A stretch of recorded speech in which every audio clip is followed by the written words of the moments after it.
신약성경 346쪽입니다. 저와 한 절씩 교독하겠습니다. 하나님 앞과 살아있는 자와 죽은 자를 심판하실 그리스도 예수 앞에서 그가 나타나실 것과 그의 나라를 두고 엄히 명하노니 너는 말씀을 전파하라. 때를 얻든지 못 얻든지 항상 힘쓰라. 범사의 오래 참음과 가르침으로 경책하며 경계하며 권하라. 때가 이르리니 사람이 바른 교훈을 받지 아니하며 귀가 가려워서 자기의 사욕을 따를 스승을 많이 두고 또 그 귀를 진리에서 돌이켜 허탄한 이야기를 따르리라. 그러나 너는 모든 일에 신중하여 고난을 받으며 전도자의 일을 하며 내 직무를 다하라. 전제와 같이 내가 벌써 부어지고 나의 떠날 시각이 가까웠도다. 나는 선한 싸움을 싸우고 나의 달려갈 길을 마치고 믿음을 지켰으니 이제 후로는 나를 위하여 위에 면류관이 예비되었으므로 주 곧 의로우신 재판장이 그날에 내게 주실 것이며 내게만 아니라 주의 나타나심을 사모하는 모든 자에게도니라. 담임 목사님 전제로 부어지는 인생이란 제목으로 말씀 전하실 때 큰 은혜의 시간이 되길 소망합니다.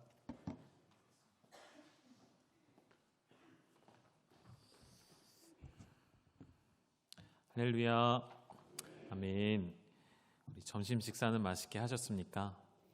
네, 오늘 제가 조금 점심 식사가 좀 늦어져가지고 중간에 여러 일들이 있다 보면 오늘 좀 많이 늦었던 것 같아요. 그래서 굉장히 주방의 눈치를 보면서 먹었습니다.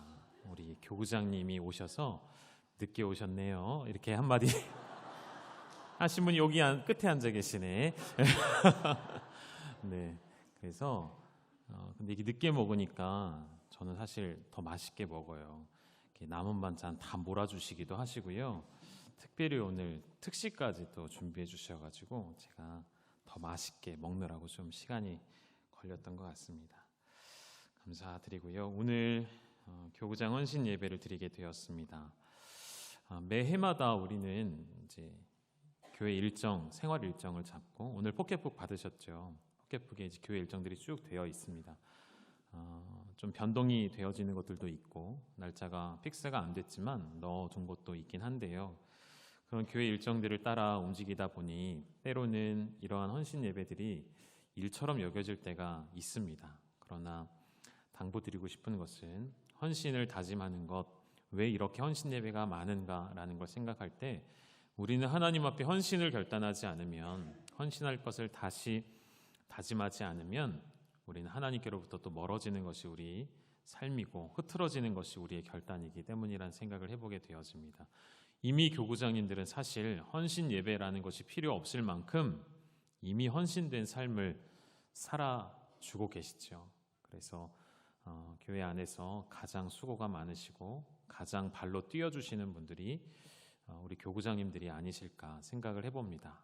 늘 감사하고 신방을 갈 때면 늘 옆에 또 계셔주시는 분들이 교구장님들이시고 특별히 장례 때면 우리 장로님들과 더불어서 우리 교구장님들이 함께 장례를 섬겨주시고 예배마다 기도해 주실 때 저에게는 큰 힘이 되고 또 우리 성도님들에게도 많은 위로가 되죠. 거리가 멀든 가깝든 마다하지 않고 뛰어다니시는 모습을 보면서 정말 다시 한번 감사를 드립니다. 우리 열방교회 성도님들에게는 그런 꿈이 있었으면 좋겠습니다. 나도 언젠가는 교구장을 하겠다라는 꿈을 꾸셨으면 좋겠어요. 네, 고개 끄덕거리시는 분들이 두 분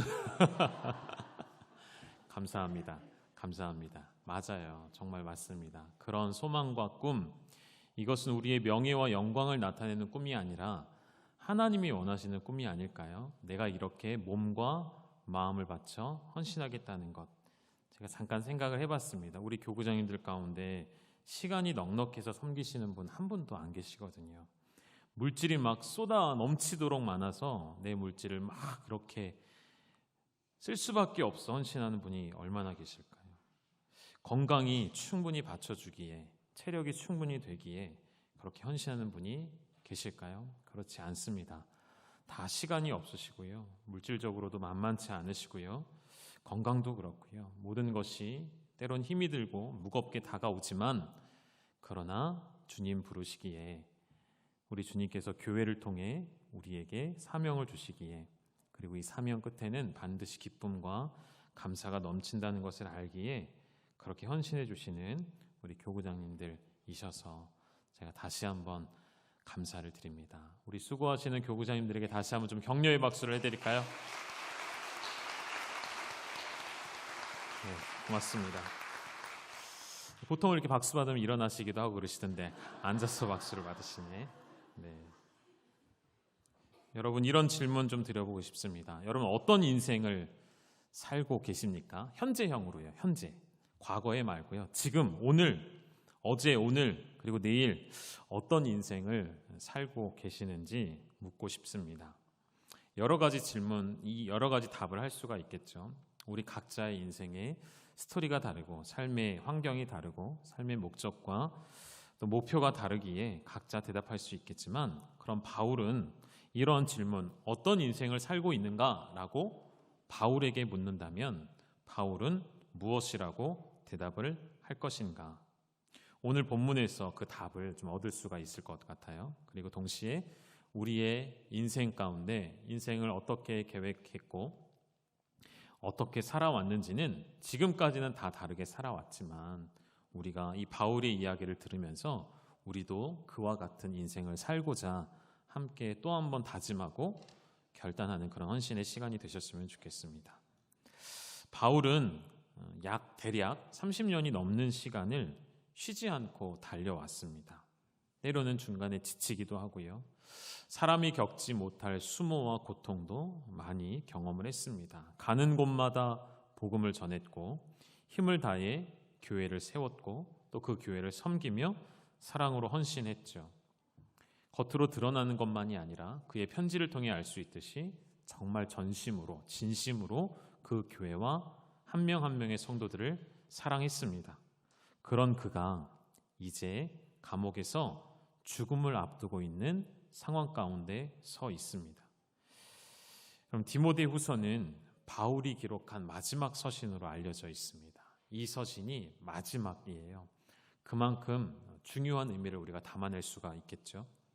바울은 자신이 아마도 이제는 곧 죽게 될 것을 짐작하고 있지 않았을까. 그런 상황에서 사랑하는 아들과도 같은 동역자 디모데에게 마지막 훈계, 마지막 명령, 마지막 교훈을 전달하고 있습니다. 그래서 인생의 목적, 무엇을 위해 디모데 네가 살아가야 하는지를 명령하기도 하지만 그보다 더 앞서서 그만큼 중요한 하나님의 말씀이 잘 전달이 되도록 이렇게 이야기합니다. 4장 1절에 이렇게 말씀을 시작했죠. 하나님 앞과 살아있는 자와 죽은 자를 심판하실 그리스도 예수 앞에서 그가 나타나실 것과 그의 하나님의 나라를 두고 엄히 명하노니, 엄히 명하노니. 여러분, 이 엄히 명한다라는 말은 그냥 잘 들어라 정도가 아니에요. 마치 법정에서 맹세하고 증언하는 것과 같은 무게를 가진 말입니다. 우리가 매주 반복되는 설교를 듣는 것이 아니라 마치 마지막 유언의 말씀을 듣는 것과도 같이, 여러분, 누군가의 마지막 설교라 하면 여러분 귀담아 듣지 않겠습니까? 누군가의 마지막 간증이라고 하면 여러분 귀담아 듣지 않겠습니까? 그 이상의 의미가 실려져 있다는 것이죠. 바울도 마지막 죽음 앞에 서 있었습니다. 그리고 사랑하는 디모데에게 마지막으로 명하고 싶은 내용들이 나오는 것이죠. 바울이 엄히 명하여 주는 내용들에는 우리 인생의 답이 들어가 있는 것 같습니다. 우리 마음에 새겨야 할 명령들이 쭉 나와 있죠. 2절의 말씀을 다시 한번 좀 보시면요. 제가 읽어드릴게요. 너는 말씀을 전파하라. 때를 얻든지 못 얻든지 항상 힘쓰라. 범사의 오래 참음과 가르침으로 경책하며 경계하며 권하라. 이런 말씀이 주어졌습니다. 여러 명령들이 있는 거예요. 전파하라, 힘쓰라, 경책하라, 경계하라, 권하라. 이런 말씀들이 주어졌죠. 그리고 특별히 말씀을 전파하라 할 때에는 이 말씀 앞에 그냥 말씀이 아니라 이제 영어로 보면 정관사가 붙어 있는 거예요. 그래서 그냥 여러 말씀 중에 하나가 아니라 이 말씀, 그 말씀이에요. 우리가 전파하는 하나님의 말씀. 내가 하고 싶은 말이 아니고요. 우리가 힘써야 하는 우리의 인생은 다시 말하면 힘있게 전파하는 삶을 사시는 건데 여러분이 하고 싶은 말을 하는 것이 아니라는 것이죠. 여러분이 전파하고 싶은 세상의 논리와 경험과 배워왔던 지식을 자랑하며 나타내라는 것이 아니죠. 우리 교구장님들에게로 좀 오늘 헌신 예배니까 적용을 해본다면 교구장님들은 내 사역을 하는 것이 아닙니다. 내 말을 전하는 것도 아니죠. 하나님이 주신 교회를 통해 주신 직분에 합당하도록 교회에서 방향을 함께 제시해 주는 대로 한 영혼과 한 목장과 교구 전체를 하나님의 마음으로 살피고 하나님이 주신 마음을 증거하는 것이 우리 교구장님들의 사역의 중심이 되셔야겠죠. 기록된 하나님의 말씀 안에서만 우리는 머무릅니다. 그 말씀 밖으로 벗어나지 않는 것이죠. 그리고 이것은 우리 모두에게, 우리 열방의 성도님들 모두에게 적용이 되는 말씀이겠죠. 우리의 말을 줄이고 하나님의 말씀을 채우면 반드시 교회는 성장하고 부흥하게 되리라 믿습니다. 또한 우리 교회의 목적과 지향하는 바는 교회 성장은 아니죠. 교회 부흥도 아닙니다. 그것은 하나님의 손에 달려 있는 것이고요. 우리는 우리에게 주어진 사명을 다하는 것, 말씀을 전파하는 것, 때를 얻든지 못 얻든지 증거하며 전파하며 오늘 나온 말씀처럼 2절에 있는 것처럼 힘쓰며 경책하며 경계하며 권하는 것, 한 영혼 한 영혼을 바른 진리 안으로 데리고 들어가는 것. 오늘도 새 가족 많이 등록해 주셨거든요. 그런데 제가 보니까 오늘 등록하신 분의 한두 분 정도만 초신자이시고요. 그 외에는 다 수평 이동이에요. 그래서 이걸 감사하기도 한데요. 마냥 좋아할 수도 없다는 표현, 오전 예배도 잠깐 말씀을 드렸었는데 어떤 교회마다 이제 여러 가지 상황들이 있죠. 이사를 오시고 오늘은 부산에서 이사 오신 분도 계셨어요. 그래서 직장 터가 여기에 잡히고 등록하신 분도 계셨는데 각자의 상황이 다 다르겠지만 때로는 그 이야기를 들을 때면 마음이 아플 때가 있습니다. 조심스럽게 얘기를 꺼내시면서 교회가 교회답지 않은 길을 걸어가게 되어질 때에 실족하고 교회를 떠나게 되는 일들이 있다는 것이죠. 이것은 우리 교회에게도 해당이 되어지고 저에게 가장 심각한 문제로 다가오는 것 중에 하나이죠. 우리 열방교회는 새가족만 많이 오는 교회는 아니고요. 또 우리 교회에서도 각자의 사정에 따라 혹은 어려움을 당하고 교회를 떠나시는 분들도 사실 근 몇 년간에 있어 왔습니다. 그런 일들을 볼 때마다 참 감당하기가 어렵고 견디기가 어렵고 좀 뭐라 말로 표현하기 어려운 누구에게 말할 수도 없는 그런 고통들이 있습니다. 그럼에도 불구하고 오늘 우리가 해야 할 일은 변함없이 하나님의 말씀을 있는 그대로 전파하는 것. 나의 이야기가 아니라 우리 이야기가 아니라 하나님의 말씀을 하나님의 진리와 바른 교훈을 증거하는 그러한 교회, 그런 교회를 여러분 함께 만들어가 주시기를 주님의 이름으로 부탁드립니다. 항상 힘쓰라 하였습니다. 이 항상 힘쓰라라는 것은 항상 곁에 서 있다는 말과 같은 말이에요. 그래서 항상 옆에 서 있는 것, 이것이 항상 힘쓰는 것입니다. 항상 주님 곁에 머무르는 것, 항상 우리의 도움을 필요로 하는 지체 옆에 있는 것, 그것이 항상 힘쓰는 일이 되어지는 것이죠. 그래서 이 말이 확장되어지면 준비한다라는 뜻이 되어지기도 합니다. 다시 말하면 우리는 항상 때를 얻든지 못 얻든지 항상 준비되어 있어야 하는 것이죠. 우리 남자분들 군대에서 경험하셨던 5분 대기조를 기억하십니까? 항상 무장하고 있어야 되고 항상 군장을 차고 있어야 되고 종이 치면 언제든지 5분 안에 뛰어나가 집합해야 하는 그러한 시간들, 항상 준비되어 긴장하고 깨어 있는 것, 그것이 우리 영혼의 상태가 되셔야 하겠다는 것이죠. 베드로도 이런 말씀 기록했었죠. 베드로전서 3장 15절에 너희 마음에 그리스도를 주로 삼아 거룩하게 하고 너희 속에 있는 소망에 관한 이유를 묻는 자들에게 대답할 것을 항상 준비하되 라고 베드로도 고백합니다. 항상 우리가 소망에 대한 이유를 준비하자는 거예요. 하나님의 말씀에 대하여 항상 준비되어 있는 자세로 살아내는 사람이 교구장님들이 되어주셔야겠죠. 교회 중직자들이 되어주셔야겠죠. 계속해서 좀 보시면요. 경책하는 것, 그것은 잘못된 생각을 바른 생각으로 바꾸어 주는 것입니다. 거짓이 있는 가운데 진리를 선포해 주는 것이죠. 예를 들어 4-5명이 모였어요. 분위기가 이상하게 흘러갑니다. 서로를 비난하고 누군가 이 자리에 없는 사람을 힐난하고 비평할 때, 그럼 그것은 하나님이 원치 않으시는 일이죠. 그걸 좀 더 강하게 말하면 거짓된 모습이겠죠. 그때에 누군가는 그 안에 진리를 선포해 줄 수 있는 그런 사람이 저는 필요하다 생각이 되어집니다. 오늘 물론 말씀은 그런 내용보다는 세상의 거짓된 오류들과 거짓된 진리가 주름 잡고 있는 이 세상 가운데 그 거짓을 바르게 잡을 수 있는 진리로 가득한 사람이 세워져야 하겠죠. 여러분, 그러한 성도님들이 되어지시기를 주님의 이름으로 축복합니다. 경계한다는 것은 곧 책망한다는 의미가 담겨져 있습니다. 죄를 지적하고 책임을 묻는 일이 되는 것이죠. 그러나 그것은 징계가 아닌 진리로 죄를 일깨우고 회개한다는 의미가 담겨져 있죠. 권하는 것은 무엇일까요?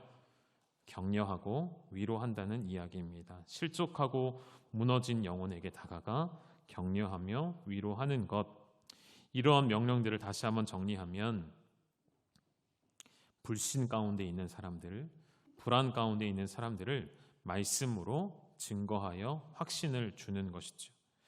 죄에 빠져 고통당하는 사람을 말씀으로 때로는 책망하여 훈계하여 그 죄의 자리에서 건져내 주는 것입니다. 두려움에 사로잡혀 괴로워하는 사람이 하나님 말씀으로 위로받고 격려를 받게 되는 것이죠. 오늘 점심 좀 늦게 먹었다고 했었잖아요. 한 집사님이 찾아오셨어요. 기도 부탁을 해 오셨어요. 정말 죽고 싶을 만큼의 두려움, 불안함 가운데 휩싸여서 혼자서는 견딜 수가 없어서 주변에 믿음의 권사님이 기도를 해주시면서 그렇게 힘들면 혼자 고민하지 말고 담임 목사님 찾아가도 된다, 이렇게 얘기를 해주셨대요. 그래서 용기를 내서 오늘 찾아오셨던 거예요. 그래서 혼자 두려워 떠는 그 영혼을 향하여 하나님의 마음을 전해주고 하나님이 우리 집사님을 어떻게 생각하시는지, 원수가 우리에게 하는 장난이 무엇인지 계속 함께 권면하며 위로하며 기도해 드렸습니다. 이것이 우리 모두의 사역이 되어야 한다는 것이죠. 교회 리더십들의 우리 교구장님들, 우리 목자님들, 여러분의 사역이 되셔야 한다는 것이죠. 이러한 명령에 있어서 전제가 되는 것이 있다면 저는 오래 참음과 가르침이라고 말씀을 드리고 싶습니다. 이렇게 또 표현해 볼게요. 말씀을 전하는 데 있어서는 그냥 말씀을 던지는 것이 아닙니다. 그 태도와 그 안에 담겨져 있는 내용이 중요하다는 것이죠. 혹은 아무리 다른 태도가 좋다 할지라도, 오래 참음으로 사람에게 다가간다 할지라도 그 안에 가르침에 해당되어지는 말씀의 내용이 없으면 우리는 아무것도, 그냥 위로할 수 없다는 것이죠. 때로는 그런 위로도 가능하지만 정말 그 영혼에게 필요한 것은 언제나 생명되는 하나님의 말씀을 나눌 수 있으셔야 한다는 것이죠. 우리 교회가 제자반 하고 나서 이제 사역반 과정을 하잖아요. 올해는 DTS 때문에 고민하다가 결국 내년으로 이제 사역반 이 길을 넘겼는데요. 사역반을 통해서 바라고 꿈꾸는 것은 저도 처음 했기 때문에 처음에 많은 고민과 생각이 좀 있었는데요. 1기를 마치고 나니 제 안에 더 선명해지더라고요. 말씀의 동역자들을 많이 세워야겠다는 생각입니다. 함께 말씀으로 무장된 사역자들을 함께 세워서 함께 동역하는 것, 우리 교역자들 뿐만이 아니라 성도님들 한 사람 한 사람이 하나님 말씀으로 온전히 무장되고 적시에, 적합한 때에 그 말씀을 누군가에게 증거할 수 있는 그러한 사람들로 훈련시키고 세워야겠다는 생각이 많이 들었습니다. 그래서 교구장님들은 사역반을 다 하셔야 돼요. 아시겠죠? 네. 네, 아시겠냐고요. 네. 대답을 하셔야지 왜 웃고 계세요? 네, 뿐만 아니라 이제 결국에는 우리 성도님들 다 함께 제자반 하시고 DTS도 하시고 사역반도 많이 하셨으면 좋겠습니다. 오늘자로 보니까 지금 DTS 신청 인원이 현재 30명 이제 오늘까지 들어왔어요. 그래서 이제 아직 기간이 있으니까 더 들어올 것으로 생각이 되어지고, 제가 고민이 한 가지가 있습니다. 나이가 어린 자녀들이 있는 가정들이 DTS를 너무 받고 싶어 하신대요. 그런데 학교에서 처음에 결정을 어떻게 했냐면 7세까지만, 그러니까 7세부터 초등학생까지만 리틀 DTS를 받기로 했기 때문에, 그런 어린 자녀들이 7세 미만의 어린 자녀들이 있으면 그 아이들을 어떻게든 뭐 부모님에게 맡기든 어떻게든 맡기든 그렇게 들어와야지, 교회에서는 어린 자녀까지 맡아줄 수 없다고 처음에는 그렇게 결정을 했었거든요. 근데 계속해서 그런 이야기가 이제 저에 계속 들어오네요. 그래서 DTS 리더십이 지금 고민을 하고 있었고요. 그런데 그렇게 하려면 또 어린아이들을 맡아주실 보육팀이 또 필요하거든요. 그런데 그래서 교육자를 좀 찾아보셨나 봐요. 리더십을 찾아보셨는데 보육팀을 또 맡아주실 분이 아직까지는 나타나지 않고, 그래서 많이 고민하고 있는 것 같습니다. 어떻게 해야 될까요? 교구장님들 어떻게 하면 좋을까요? 네, 수요일까지 답을 저에게 가져와 주시면, 네, 농담이고요. 하나님께서 허락하시는 대로 하려고 합니다. 하나님께서 어떻게 이끌어 가실지 기도하면서 지켜보고 있는 중에 있습니다. 여러분도 함께 기도해 주시고, 우리가 이제 이 DTS 훈련을 3년에 한 번 하기 때문에 중요하게 여기고 더 신중하게 하려고 합니다. 여러분 계속 관심 가져주시고 기도해 주시고, 30명의 간사들이 매주 모여서 기도하며 준비하고 있습니다. 어느 때보다도 더 은혜로운, 그리고 한 사람을 하나님의 제자로 세우려고 하는 시간이니까요. 온 교회가 함께 관심 갖고 참여해 주시고요. 여러분 DTS 하실 때마다 기억나시죠? 때때로 교구마다 주방에 또 들어오셔서 섬겨주시고 했던 그런 아름다운 전통들 계속 함께 잘 이어가 주시면 감사할 것 같습니다. 오늘 본문의 말씀 중에 6절을 좀 읽어볼게요. 6절을 제가 읽어드리겠습니다. 전제와 같이 내가 벌써 부어지고 나의 떠날 시각이 가까웠도다. 그러한 인생, 바울과 같은 인생, 그러한 명령을 지키며 행하며 살아왔던 그 인생을 바울은 전제로 드려지는 삶이라고 표현을 했습니다. 오늘 설교의 제목을 이렇게 정했어요. 전제로 부어지는 인생. 바울은 자신의 삶을 전제와 같이 부어졌다라고 고백하고 있는 것인데, 이 전제라는 말은 민수기 15장에 등장하는 하나의 제사 용어입니다. 그러니까 구약의 제사법 가운데 제물 위에 포도주나 감람류 같은 것들을 부어서 드리는 제사를 표현할 때 전제라고 표현을 하는 것이죠. 그러니까 바울이 자신의 삶을 하나님께 드리는 전제로 비유했다면 어떤 이미지인지 한번 상상을 해보시면 좋을 것 같아요. 하나님 앞에 그 제물 위에 포도주와 감람류를 부어서 그게 숭기가 되어서 타오르며 하나님께로 향을 바라며 올라가는 것, 하나님께 내 모든 것들을 드려서 다, 우리 이런 표현 하잖아요. 불태웠다, 하얗게 불태웠다, 이런 표현 하시잖아요. 그런 표현은 언제 하시죠? 온 힘을 다 쏟고 나실 때, 온 에너지를 다 쏟고 나면 하얗게 불태웠다, 우리 이렇게 하잖아요. 그런 삶이 마치 전제와 같은 삶이라는 것이죠. 바울이 로마서 12장 1절에서도 뭐라고 했죠? 너희의 몸을 하나님이 기뻐하시는 산 제사로 드리라. 여러분, 그것이 바로 전제로 드려지는 삶이 아닐까요? 주님을 만난 사울이 그 이름이 바울로 바뀌어지며 하나님 앞에 자신의 삶을 드리기로 결단할 때 나는 전제와 같이 부어졌고 이제 나의 떠날 날이 가까이 왔다라고 고백하고 있는 것이죠. 여러분, 어떠한 삶이, 조금 더 구체적으로 어떠한 삶이 전제로 부어지는 삶일까를 좀 볼 때 이후에 나오는 말씀들, 6절 이후의 말씀들을 보면 7절과 8절 이렇게 고백하죠. 나는 선한 싸움을 싸우고. 여러분, 전제와 같이 부어지는 삶이라라고 우리 마지막 인생에 섰을 때 그렇게 말하려면, 우리 교구장님들 교구장의 사역들을 언젠가 멈추게 되신다면 그때 뒤를 돌아볼 때에 나는 전제와 같이 하나님 앞에 부어졌다라고 말하시려면 반드시 선한 싸움을 싸우셔야 합니다. 우리가 누구와 선한 싸움을 싸워야 할까요? 첫째는 이 세상의 원수된 사탄이죠. 이 마귀와 선한 싸움을 우리는 날마다 하고 있는 것입니다. 우리의 육체와 마음에 원하는 대로 사는 것, 그것은 그냥 우리의 정욕이 아니고요. 그 정욕 뒤에는 반드시 원수가 자리 잡고 있는 것이죠. 끊임없이 우리에게 네가 원하는 것을 하라라고 속삭이는 원수의 계략이 있죠. 너의 육체의 기쁨을 따라 행하라고 말하는 것이 원수의 고백이겠죠. 우리의 씨름은 혈과 육을 상대하는 것이 아니라 악의 영들을 상대함이라 했던 에베소서의 바울의 고백처럼 베드로와 야고보도 요한도 끊임없이 이 사도들은 마귀를 대적하라고 권면하고 가르칩니다. 야고보 4장 7절에 너희는 하나님께 복종할지어다 마귀를 대적하라 그리하면 너희를 피하리라 고백했던 것처럼 베드로전서입니다. 근신하라 깨어라 너희 대적 마귀가 우는 사자같이 두루다니며 삼킬 자를 찾는다라고 하죠. 끊임없이 대적하며 영적 선한 싸움을 싸우지 아니하면 우리는 전제로 드려진 삶을 살 수가 없습니다. 또 한 가지 우리는 이 세상과 선한 싸움을 싸우죠. 야고보서 4장 2절에 여러분 간음이라는 것은 세상과 벗된 것이라고 가르칩니다. 세상을 사랑하는 것, 세상과 너무 친밀해지는 것, 여러분 그것은 그냥 세상을 사랑하는 것으로 끝나는 것이 아니고요.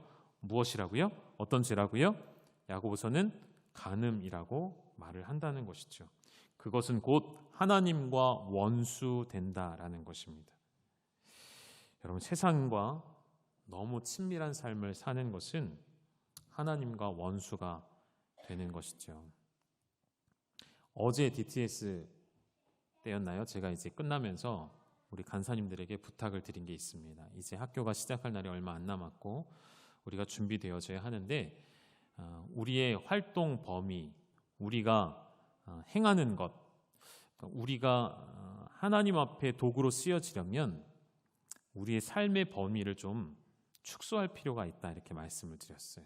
그러니까 평소에 우리가 늘 즐기며 혹은 좋아하는 것들을 좀 줄일 필요가 있다는 것이죠. 왜냐하면 평소에는 아무렇지도 않게 하던 일들 앞에 때로는 원수가 그것을 가지고 우리를 넘어뜨릴 수 있기 때문인 것이죠.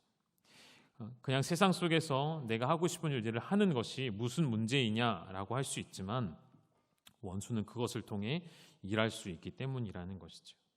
세상의 벗이 되는 것은 결국 하나님과 원수가 되는 길임을 야고보 사도는 가르쳐주고 있습니다. 요한 1서에서는 이렇게 이야기하죠. 우리에게 세상에 살되 세상에 속하지 않도록 세상과 세상에 있는 것들을 사랑하지 말라라고 가르쳐주죠. 이것이 세상과의 우리와의 선한 싸움이 되어지는 것이죠. 세상 가운데 살아가지만 세상을 너무 사랑하지 마십시오. 세상에 있는 것들을 너무 안고 가지 마시라는 것입니다. 또 한 가지 우리는 우리의 육체와 선한 싸움을 싸워야 합니다.